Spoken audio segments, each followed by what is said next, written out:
ભુજથી નાગોર જતા airport road પર આખરે ભુજ મત વિસ્તારના ધારાસભ્ય કેશુભાઈ પટેલ, કલેક્ટર આનંદ પટેલ, ભાડાના મુખ્ય અધિકારી અનિલ જાદવના માર્ગદર્શન નીચે ઓવરબ્રિજનું કામ ઝડપથી પૂર્ણતાના આરે છે।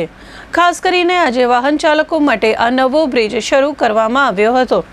જો કે હજુ આ બ્રિજનું થોડું કામ બાકી છે, પણ શહેરના લોકો માટે આ બ્રિજ આકર્ષણરૂપ બન્યો છે। ખાસ કરીને રાત્રિના સમયે ઝગમગતી લાઇટો વચ્ચે ભુજિયા ડુંગર અને એક તરફ સુરલભીટનું સૌંદર્ય ઉડીને આંખે વળગે તેવું નજરે પડે છે। આ પુલ બનતા હવે આ વિસ્તારમાં ભારે વાહનો ઓવરબ્રિજ તરફથી જશે અને આ વિસ્તારના રહેવાસીઓને રાહત થશે।